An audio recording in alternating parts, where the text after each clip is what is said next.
All right. Road name davidson. Now that I'm retired, got the new Ultra. Had a video up on the Fat Boy fairing. But right now, I lowered the forks on this bike. But to do that, I did the fairing all off. Part of that was taking the ignition lock, and there were some good videos, but I thought they were not explaining a few things. And I'll follow up with a close-up. But the ignition switch, to get that out of the way, basically putting it all the way into the wheel lock position. All right. And then when I do the close-up, you'll see everything, but putting the key in, just to completely depress that down, and I'm turning from the unlock a little further. All right. So that's where we're going. Underneath, there's a little pin switch to push in. And you saw how that easily just popped up.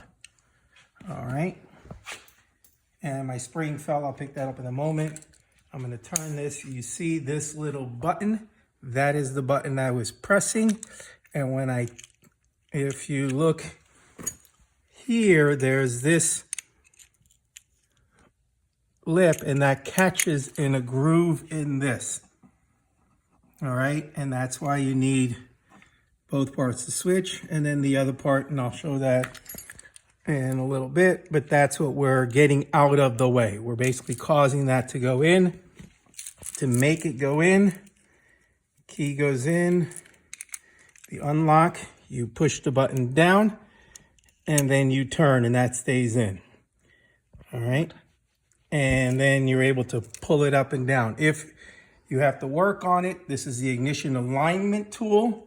It's got a fatter end and a skinnier end down the shaft. If you notice, this has a shaft and has a fatter and skinnier end, but it has spaces. And the spaces are for the three different sections. The first is the clicky, clicky, clicky. The second is actually the electrical ignition. And the third is the actual wheel lock pin drop. If you needed to take it out, you would drop this in.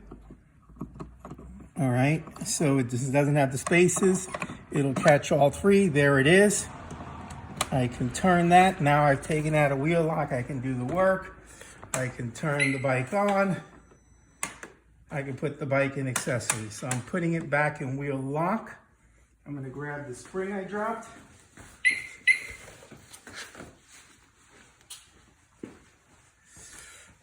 Ignition alignment tools out. So this is still in.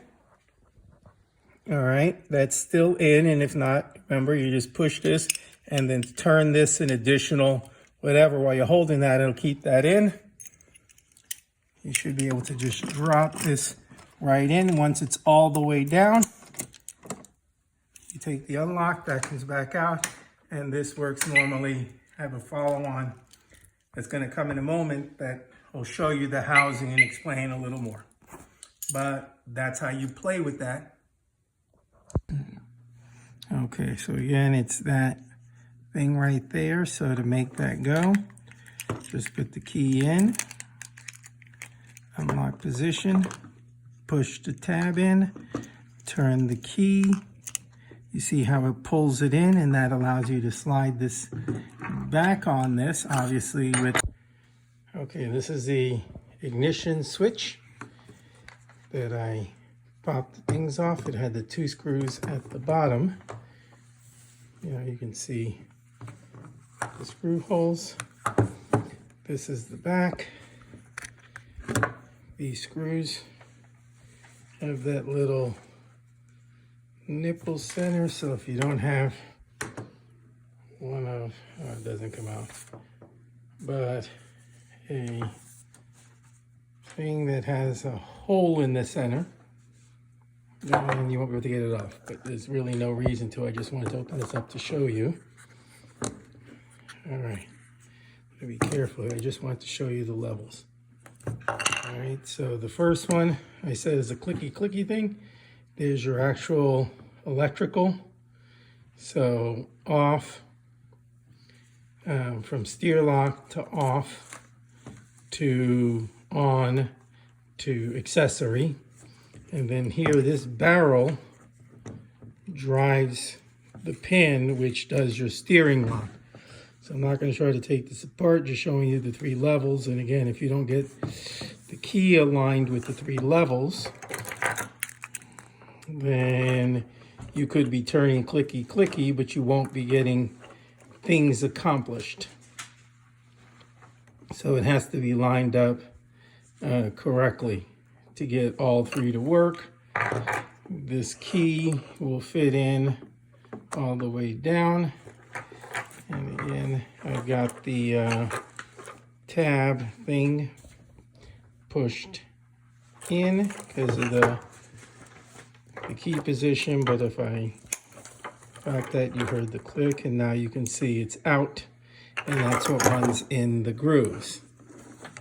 So that's what runs in the grooves here, and if it's lined up in the grooves, then it's at the perfect height to click everything. So in summary, you have the ignition switch. We showed you the 3 levels. You have the tool that's currently lining up all of them, and you have the groove that the lock runs in. You can see where when it gets here, it can drop down on your steering lock, and then it comes back up and then runs in the groove as you do the different positions of the switch. So first step, get that. Again, just see which that's off. That is on. That's accessory. On, off. And then you'll see steering lock that comes out. So everything's lined up. The tool has no gaps. This thing, whichever way it goes, it only goes on one way. So, boom, we get it on there. And the guy who says it only goes on one way can't figure it out, but eventually, there, it only goes on one way. Screw, then the spring, and again, it's in the steering lock position, so I would have taken that. There's the thing that goes in and out. Key, unlock, push the nipple in, pull that in. Now that's in. All right, so put the spring on it. Hopefully, if this is on the bike like this, I'd be going in and it should just slide. There we go, all the way in, and boom. There's off, there's on, there's accessories, and it's fully on. So again, all right, so just one last thing. Again, I keep saying alignment tool. You saw how once you take this out, you put this in, it'll move all 3 simultaneously. But if in the process of taking this out or doing some work on the ignition switch, the 3 get out of alignment, then you're gonna drop it, it'll hit the first. You'll just keep playing until you find the second and keep playing until you find the third, and now they're all in alignment again. That's why they call it the alignment tool. All right, Davidson out.